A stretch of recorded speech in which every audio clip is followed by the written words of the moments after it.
आखिरी target Berlin, Paris और London होंगे।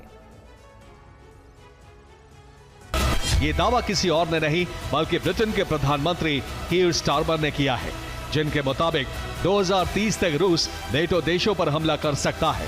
इसके जरिए रूस दो लक्ष्य को हासिल करने की कोशिश में है।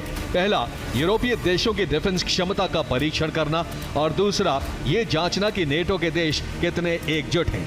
यानी अगर रूस नेटो के छोटे देशों पर हमला करता है तो नेटो की बड़ी शक्तियां किस तरह की प्रतिक्रिया देंगी। रोमानिया के बंदरगाह पर हमला बड़ा संकेत है। रूस का खतरा यूरोपीय देशों की तरफ बढ़ रहा है। पूरा यूरोप रोमानिया के साथ खड़ा है। अगले हफ्ते ईयू रक्षा मंत्रियों की बैठक होगी। इसमें रक्षा तैयारियों पर चर्चा होगी। रूस के खिलाफ डिफेंस पर रणनीति बनाई जाएगी कि यूरोप के कई देशों में जीपीएस पूरी तरह से ठप हो गया। हालांकि ये सिर्फ कुछ सेकंड के लिए हुआ, लेकिन ये अवधि कुछ मिनटों की होती तो बड़ा अनिष्ट हो सकता था। दरअसल जीपीएस का इस्तेमाल वाणिज्यिक फ्लाइट और जहाजों के सुरक्षित सफर के लिए होता है।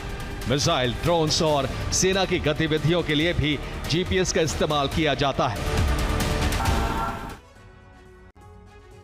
इस बीच यूक्रेनी राष्ट्रपति ज़ेलेंस्की ने रूसी राष्ट्रपति पुतिन को एक खुला खत लिखकर सीधे मुलाकात करने और युद्ध विराम की कोशिश की थी, लेकिन पुतिन ने इस प्रस्ताव को सिरे से खारिज करते हुए साफ कह दिया कि इस मीटिंग का कोई तुक नहीं है। संकेत साफ है कि पुतिन अब यूक्रेन के सरेंडर तक नहीं रुकेंगे। इसीलिए अब यूक्रेन ने सीधे पुतिन के घर में बारूदी आग लगा दी है। रूस के 5 बड़े शहरों पर एक साथ 500 से ज्यादा ड्रोन से भीषण हमला कर दिया है। जमीन से लेकर समंदर तक रूस की सप्लाई और एनर्जी लाइन को काट दिया गया है। यूक्रेन ने रूस के 5 कार्गो जहाजों पर ड्रोन से हमला किया।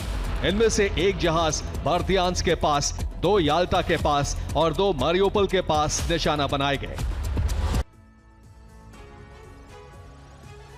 ट्रंप यूक्रेन जंग में सीजफायर चाहते हैं, जबकि यूरोपीय देशों पर युद्ध भड़काने के आरोप लगते रहे हैं, जिसकी वजह यूरोप का वो डर माना जाता है जिसके केंद्र में पुतिन का विस्तार प्लान छिपा है।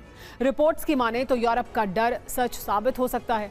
रूसी राष्ट्रपति यूरोप पर हमले की हरी झंडी दे सकते हैं।